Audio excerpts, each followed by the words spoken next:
Marin Držić is the greatest Croatian playwright and comedist of all time, one of the most eminent Croatian writers in history, as well as one of the key authors of the European Renaissance comedy.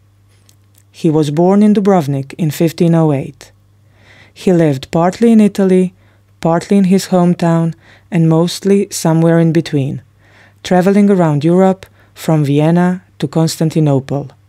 He died in Venice in 1567, where he was buried in the Basilica of Saints John and Paul, better known as Zanipoli.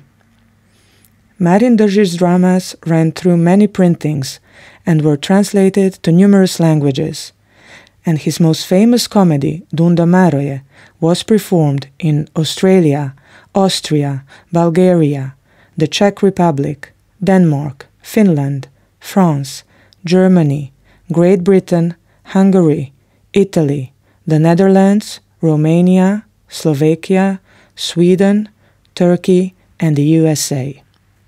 He died when Shakespeare was 3. Molière was born a whole century after. A century and a half passed from his death until the appearance of Carlo Goldoni.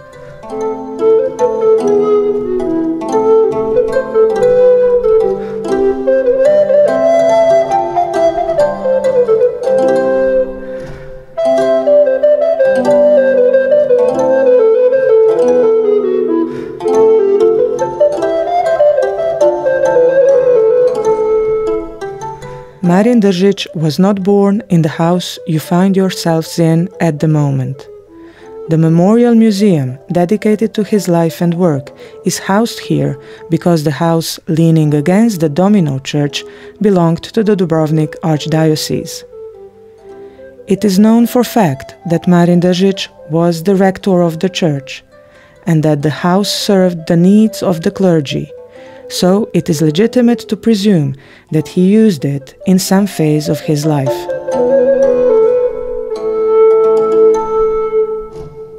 The House of Marin Držić, a Dubrovnik cultural institution, was founded in 1989 and dedicated to the life and work of this great Croatian playwright and comedist.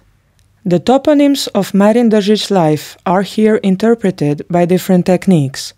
Years of his biography from 1508 to 1567 at the staircase, family and genealogical tree, Držić's conspiratorial letters, reconstructions of object collections on the basis of Držić's promissory note, references to the author's theater characters through costumes, modern audiovisual projections, all that in an attempt to transform the place where Držić had passed some of his time to a place of inspiration for the visitors of the house.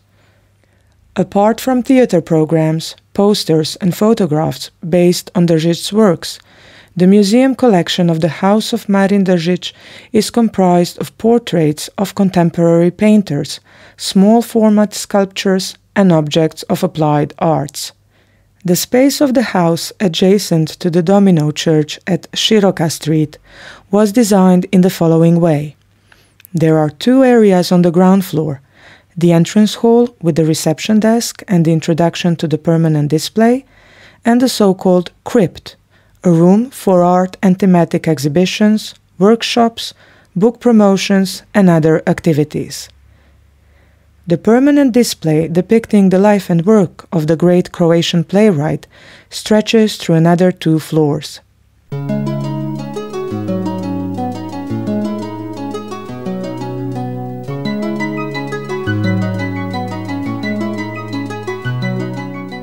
Marin Držić was born in Dubrovnik in 1508 into a tradesman's, commoner's family.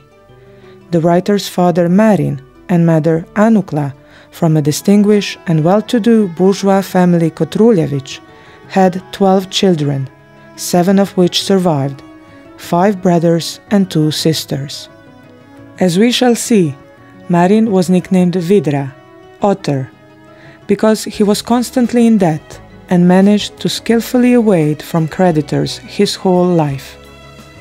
Otters are among the most skillful swimmers and hunters in rapids, lakes, and turbulent waters. They inhabited Rijeka Dubrovačka as well, to which Držić, what a coincidence, often fled to look for a shelter from creditors.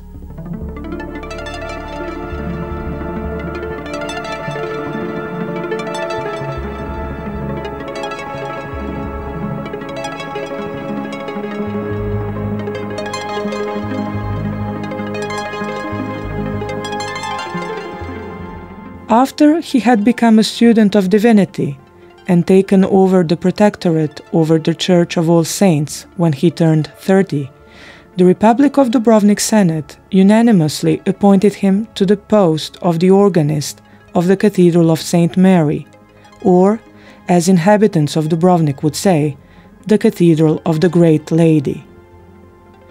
In addition to his clerical duties and apart from his theater activities, Držić was active as a musician, even as the rector of the Church of All Saints in Dubrovnik. He knew how to play any kind of instrument, as his contemporaries wrote of him.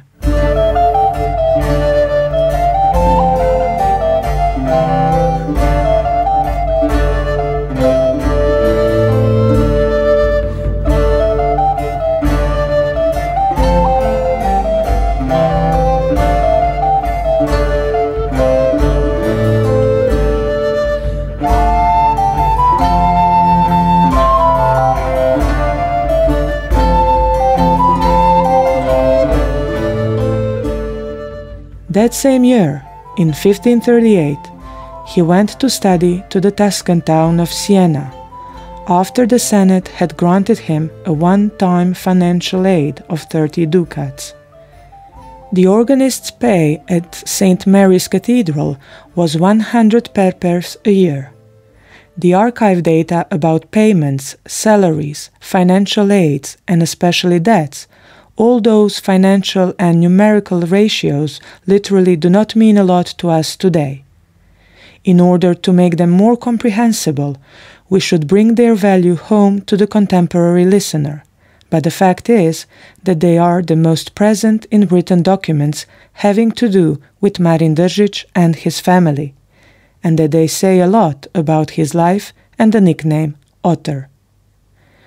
There are lots of data about the demands the nuns of St. Andrew's Abbey had concerning settling of debts, about Father Marin's impinging upon a part of his mother's dowry before he went to study to Siena, about the Držić family settlements with his creditor in Dubrovnik, and so on, year in, year out.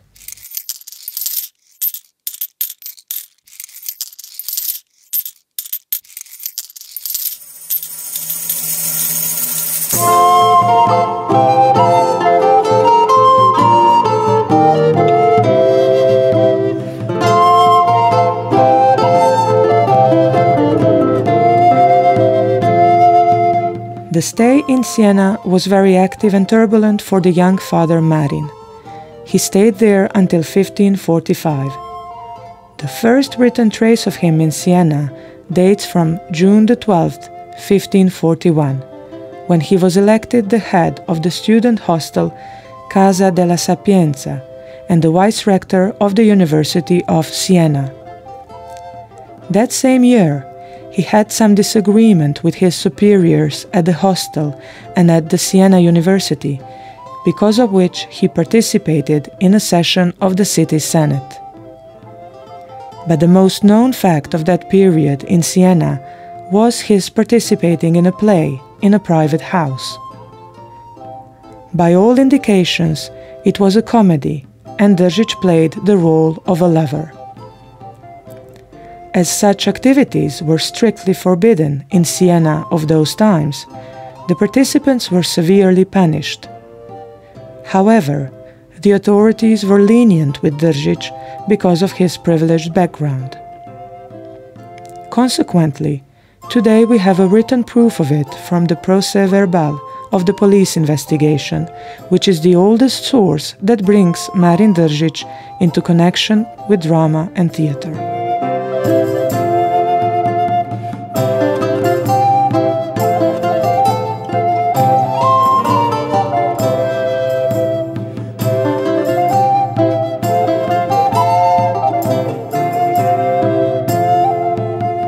In 1544, all of Drzic's brothers who were traders, Vice, Ivo, and Niko, went bankrupt, except for the brother Vlaho, who was a painter.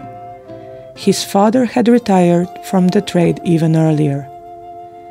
The following year, in 1545, Držić returned to Dubrovnik, where he would not stay for too long.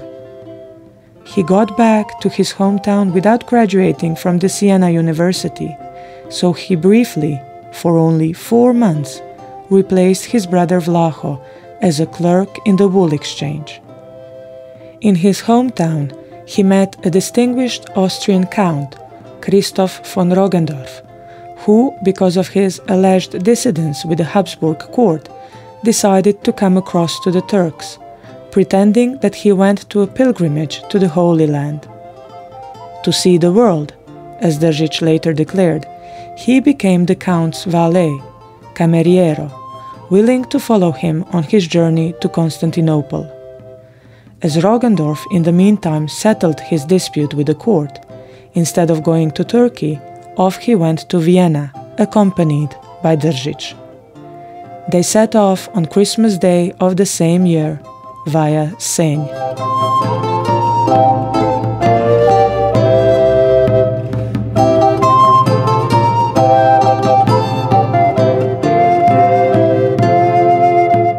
Držić stayed in Vienna about 3 months, after which he again returned to Dubrovnik, convinced that he was not cut out for the service. In August of the same year, Roggendorf came back again to Dubrovnik, this time determined to go to Constantinople, after yet another dispute with the court. He took again Marin Držić into service, this time as an interpreter. They arrived to Constantinople in late September. All of this took place during 1546.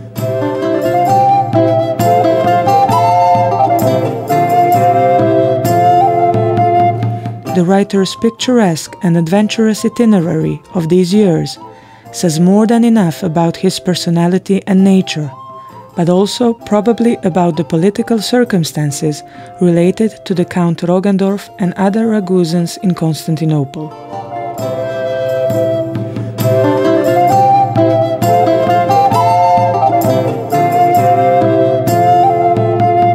Držić's longest uninterrupted sojourn in Dubrovnik started in 1548, and it would last until 1562, the whole 14 years. All of his dramas that we know today were performed during that period. The comedy Pomet was the first play shown to the public, and the actors of the Pomet troupe performed it at the so-called Plaza, that is to say, in front of the rector's palace, during the carnival time in 1548. The text of this comedy is nowadays lost. The same year, Držić wrote the pastoral play Tirena, which was also staged pred dvorom, in front of the rector's palace, as well as the following year when it was interrupted by a strong Bora wind.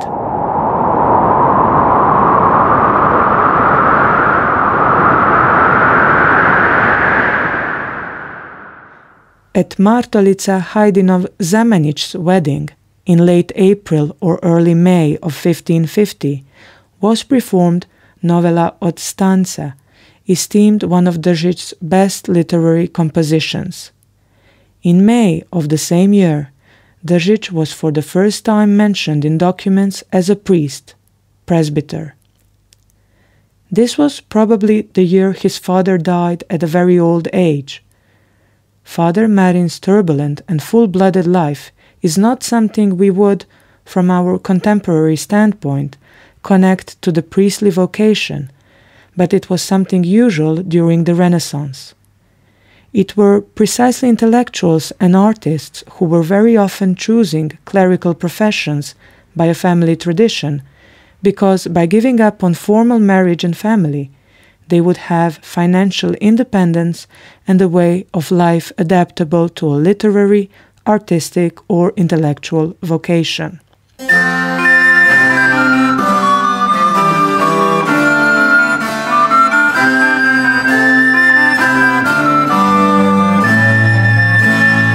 Dundo Maroje, his most famous and appraised comedy, was performed by the Pomet troupe, alias Pometnici, how Držić called his actors, during the carnival in 1551. Unlike the comedy Pomet, performed by the same troupe on an open-air stage in front of the rector's palace, Dundo Maroje was given its first performance in the city hall, on the first floor of the palace, in a sacred space of the Dubrovnik authorities. Although the text was lost, Dundo Maroje is considered to be a continuation of the comedy Pomet, with a few same characters and the same voice of the prologue, Negromant od Velicije Hindija.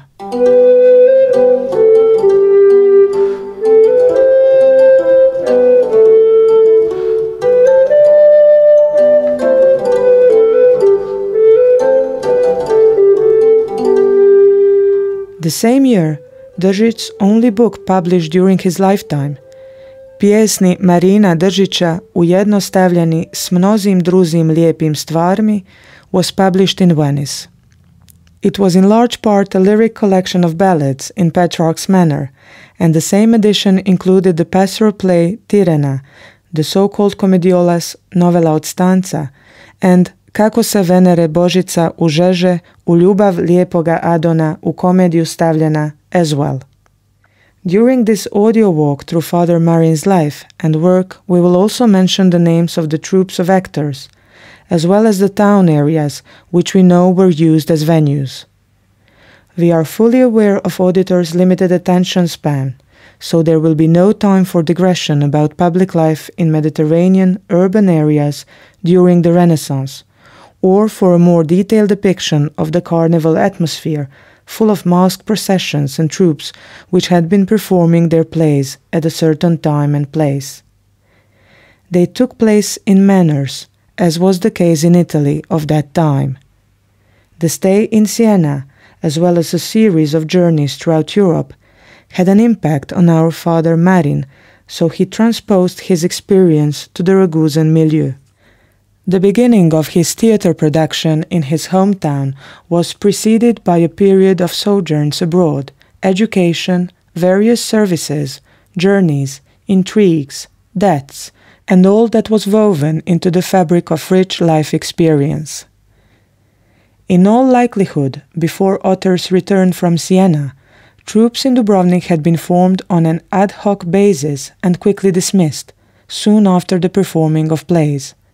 The theatre season was mostly related to the carnival period and the season of weddings, so-called pirovi, so Držić wrote many of his comedies and pastorals to order, as wedding comedies. There was a similar practice, although half a century later and in a bit different cultural context, in Shakespeare's and Elizabethan England.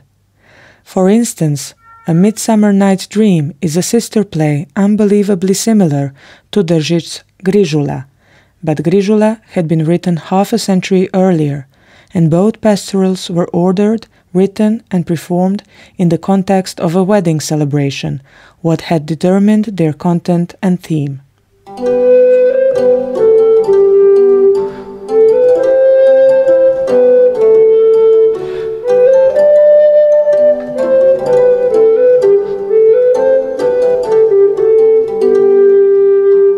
Of all Držić's troops of actors, we have pointed out the Pomet troupe or the Pometnici, as the author called them himself.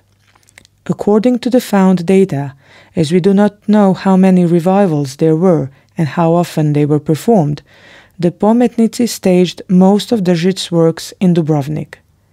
That was his first and obviously most important troupe, at least the first we know of in Dubrovnik, precursor to what would today be called the organized theatre.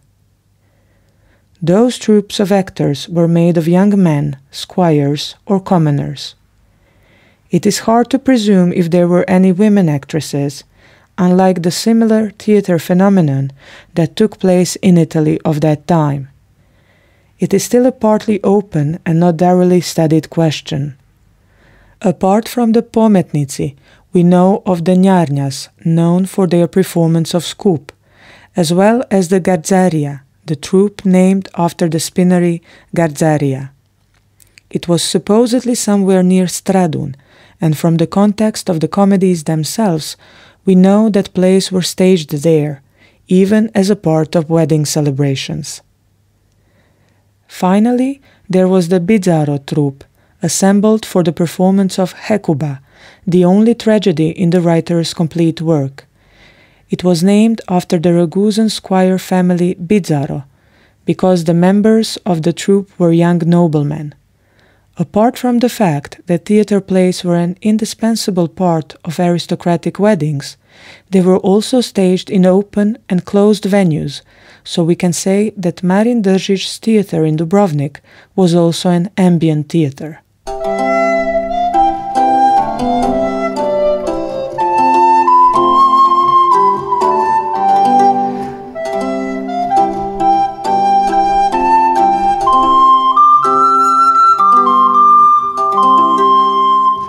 In 1558, the Dubrovnik authorities opposed to the performance of Hecuba, Drzic's adaptation of the tragedy of the same name written by his contemporary, Italian author Lodovico Dolce, and based on Euripides' tragedy Hecuba. It is well known and worthy of note that adaptations of other authors' works, especially canonical, were something completely usual in the Renaissance poetics, and were considered to be authorial works, and so were translations. Let us not forget that Shakespeare took over all of his themes and basic plots from other sources, and made them great by masterful combining of techniques, from dramaturgic to poetic, on all levels. On March the 9th, Hecuba was banned by the authorities for the first time, and then again on May the 21st. With an explanation that the times are such that they cannot stand disturbance.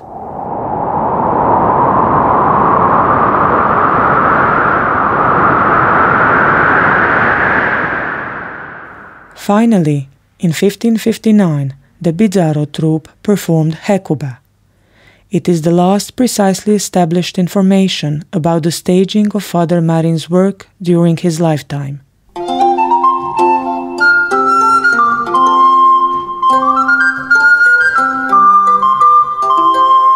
Because of yet another departure to Italy in 1561, Marin legally and by mutual consent broke off all business connections with his brother Vlaho.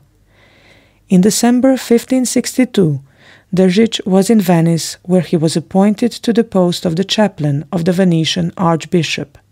In late April or early May of 1566, Držić was in Florence, where he wrote his famous 5 conspiratorial letters to the Tuscan Duke Cosimo de' Medici.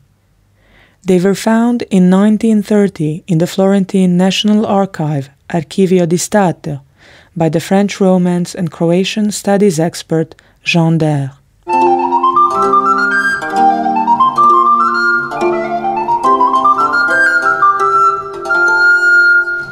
The first and by all indications longest letter was not found to this day, and in the others he called upon the Duke to use his political, diplomatic, personal, military and financial power to help to bring down the aristocratic rule of the Dubrovnik Republic.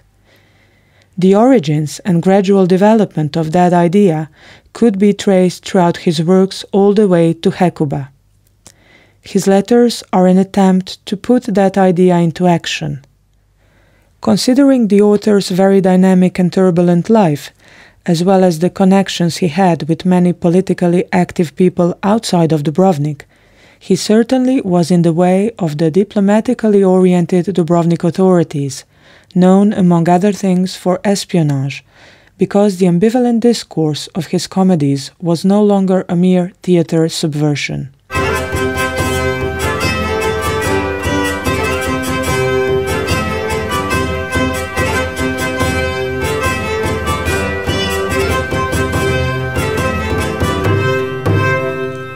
However, in 2007, in the same Florentine State Archives, the young historian Lovro Kunčević found, by coincidence as he admitted, the 5th letter to Cosimo, dated July the 27th, 1566, as well as fragments of the correspondence regarding Držić's letters between Cosimo de' Medici himself and his secretary Bartolomeo Concino.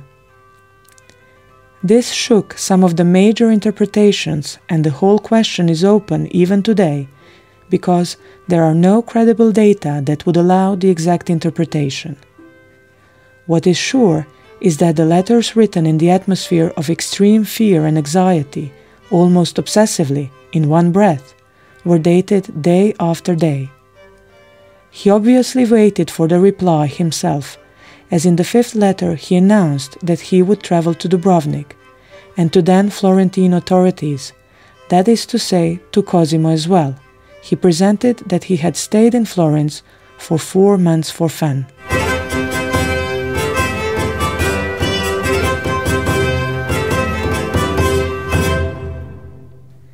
In 1567, Držić died in Venice, where he served as the chaplain to the Venetian archbishop.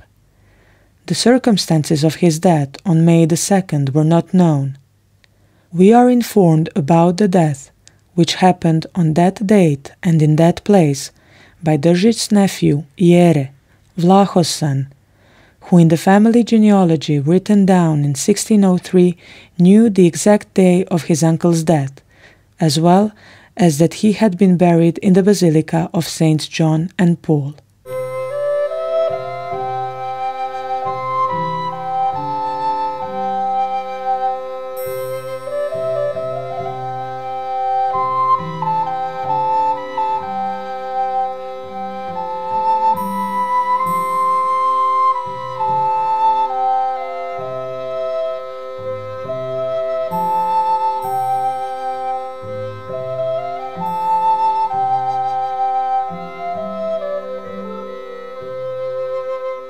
Many Dubrovnik writers immediately responded with cordial verses to the news about Marin Držić's death.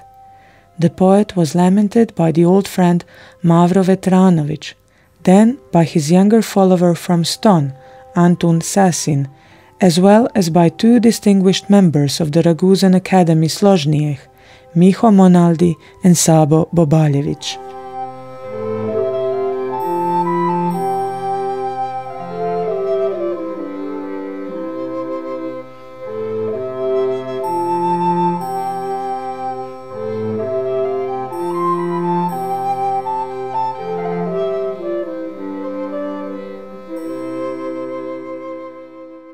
Marin Držić and his comedies can compete with the greatest world comedists, and maybe the best proof of that is the fact that they are performed to this day.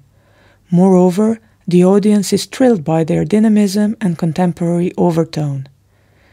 Not only because of the masterly drama, magnificently depicted comic characters, successful situational comedy and discourse, but also because of the frequent critical reflections on human destiny, ironic comments, and the overt personal vision of the world, which in some works develops into a genuine critical utopia.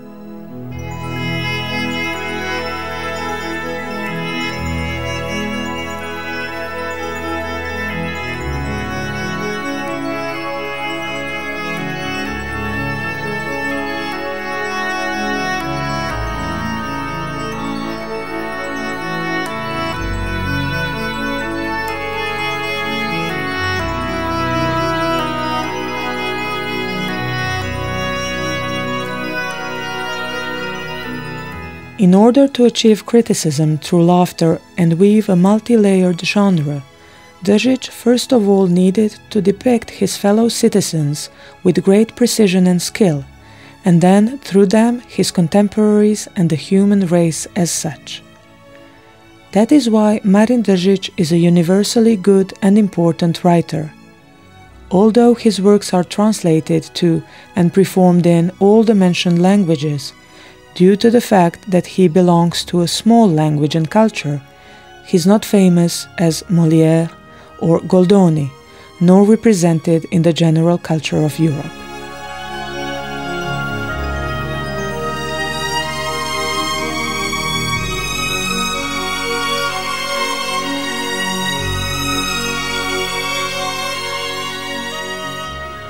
Držic's works preserved to this day include a collection of poems in Petrarch's manner, the pastorals Tirena, Venera I Adon, Grižula or Plakir, as well as the comedies Juho Krpeta, Pjerin, Mande or Tripče de Utolče, Arkulin. He's also the author of one tragedy called Hekuba. His major achievements important in the context of the European literature definitely include the carnival play Novela od Stanca, as well as Skup, and most notably Dundo Maroje. Novela od Stanca, a novella in this context means a joke. Written in the tradition of medieval farce, is a genuine, extremely original little masterpiece. It tells a story about Ragusan youngsters who double-crossed an old man that one day came to Dubrovnik. Apart from many humorous anecdotes and dialogues, there are frequent literary allusions to the contrasts between youth and old age, urban and rural culture, as well as the eternal conflict between naivety and stupidity on one hand, and on the other hand, sophisticated wisdom that easily changes into cunning and irony, even a sort of maliciousness and manipulation. Modeled on the Plautus play, Skup deals with the theme of avarice, but this is not a mere remake. Thanks to its elaborated plot, skillful development of the action, and excellent dialogues, it can be considered one of the best comedies on that theme ever written in the world. Even so, maybe Dundo Maroje is his best comedy of all, because it is most comprehensively written. It depicts the longest list of characters and offers the most extensive framework of ideas.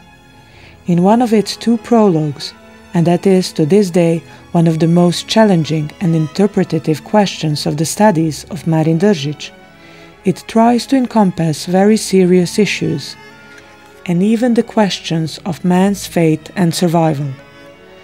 Držić here talks about two types of people, those who are nachvao, fake and hypocrite, and those who are nazbil, honest and real.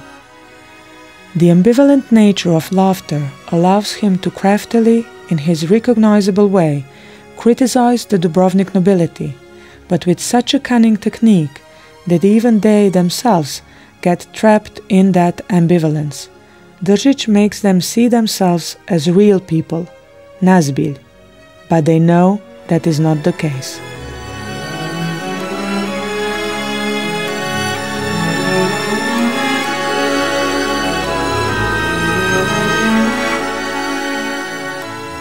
After Držic's death, right to the beginning of the 20th century, it is not known if Držic's comedies had ever been performed in Dubrovnik or elsewhere. The credit for the revival goes to the director Marko Fotez, one of the initiators of Dubrovnik Summer Festival, because thanks to his stagings, Držic's plays managed to take hold among the inhabitants who even today regard them as a part of their identity.